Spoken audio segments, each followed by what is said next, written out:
Welcome friends, তোমাদের যে upcoming WBSSC group C এবং ডি এর এক্সাম রয়েছে, সেই এক্সাম ওরিয়েন্টেড বেশ কয়েকটি গুরুত্বপূর্ণ প্রশ্ন আমরা আজকে আলোচনা করব। এগুলো মূলত জিকে জিএস থেকেই আছে এবং কিছু কারেন্ট অ্যাফেয়ার্স রিলেটেড কোশ্চেনও রয়েছে। তো সরাসরি আলোচনায় চলে যাই।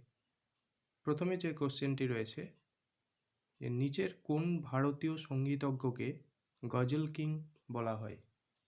এখানে যে অপশানগুলি রয়েছে তার মধ্যে উত্তর হয়ে যাবে অপশন বি, জগজিৎ সিংকে। নেক্সট প্রশ্ন, অটোবায়োগ্রাফি অফ আ যোগী, এই আত্মজীবনীটি কার? এই আত্মজীবনীটি হচ্ছে অপশন বি, পরমহংস যোগানন্দের। নেক্সট কোশ্চেন যেটি আছে, 2018 সালের যে এশিয়ান গেমস হয়েছিল সেখানে কোন বিভাগে স্বপ্না বর্মন স্বর্ণপদক লাভ করেছিলেন? এটির উত্তর হয়ে যাবে অপশন এ, হেপ্টাথেলন। এই প্রসঙ্গে বলে রাখি, এই স্বপ্না বর্মন কিন্তু আমাদের পশ্চিমবঙ্গের বাসিন্দা, যে জলপাইগুড়ি ডিস্ট্রিক্ট রয়েছে সেই জলপাইগুড়ির বাসিন্দা ছিলেন এই স্বপ্না বর্মন। তিনি 2018 সালে এশিয়ান গেমসে স্বর্ণপদক পেয়েছিলেন।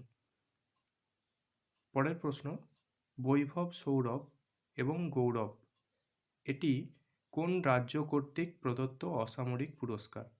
এই পুরস্কারটি কোন রাজ্যে দেওয়া হয়? এই পুরস্কারটি দেওয়া হয় অসম রাজ্যে, অর্থাৎ অপশন বি হচ্ছে এর সঠিক উত্তর। পরের প্রশ্ন হচ্ছে, সম্প্রতি কোন রাজ্য এনটিআর ভরসা পেনশন স্কিম চালু করেছে? এরকম বিভিন্ন পেনশন স্কিম বা অন্যান্য যে সেন্ট্রাল এবং স্টেট গভর্নমেন্টের যে স্কিম রয়েছে সেখান থেকে প্রচুর প্রশ্ন আসে। তো এই স্কিমটি কোন রাজ্য চালু করেছে? এই স্কিমটি চালু করেছে অন্ধ্রপ্রদেশ রাজ্য বা অন্ধ্রপ্রদেশ সরকার। পরের প্রশ্ন, সম্প্রতি কোন সংস্থা মৃত্তিকা সম্পর্কিত আন্তর্জাতিক সম্মেলনে যে new world soil health index এটি ঘোষণা করেছে? এটি ঘোষণা করেছে অপশন এ, ইউনেস্কো। পরের প্রশ্নতে চলে যাই, সম্প্রতি কোন মন্ত্রক noble initiative for rewarding mains aspirants of national civil services examination,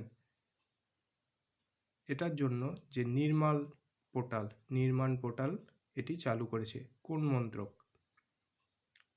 এটির উত্তর হয়ে যাবে অপশন এ, কয়লা ও খনি মন্ত্রণালয়।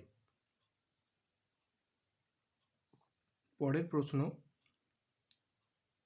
সম্প্রতি কোন দেশ সফলভাবে আকাশ থেকে ভূপৃষ্ঠ এই অ্যান্টি রেডিয়েশন মিসাইল রুদ্রম-1 এটির পরীক্ষা করেছে? এটির উত্তর নিশ্চয়ই সবার জানা, এটি হচ্ছে আমাদের দেশ ভারত, অর্থাৎ অপশন সিটি সঠিক উত্তর।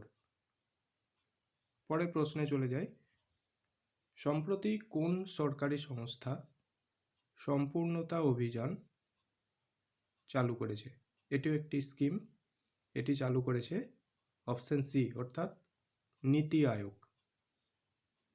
পরের প্রশ্ন, কোন দেশ 46তম যে ইউনেস্কো ওয়ার্ল্ড হেরিটেজ কমিটি তার যে অধিবেশন সেটির আয়োজন করবে? কোন দেশ 46তম ইউনেস্কো ওয়ার্ল্ড হেরিটেজ কমিটি এর যে অধিবেশন সেটির আয়োজন করবে? এটিও সঠিক উত্তর হয়ে যাবে অপশন সি, অর্থাৎ ভারত। লাস্ট কোশ্চেন, সম্প্রতি সাংহাই কোঅপারেশন অর্গানাইজেশন যে এসসিও সেটির রাষ্ট্রপ্রধান কাউন্সিলের 24তম সভা কোথায় অনুষ্ঠিত হয়েছিল? এটি রিসেন্টলি হয়েছে, আমাদের 2024 সালে হয়েছে এটি। এই 24তম সভা অনুষ্ঠিত হয়েছিল আস্তানাতে, কাজাখস্তানের যে আস্তানা সেখানে। এই আমাদের 10টি প্রশ্ন আলোচনা করলাম। আশা করি তোমাদের আপকামিং পরীক্ষার ক্ষেত্রে হেল্পফুল হবে।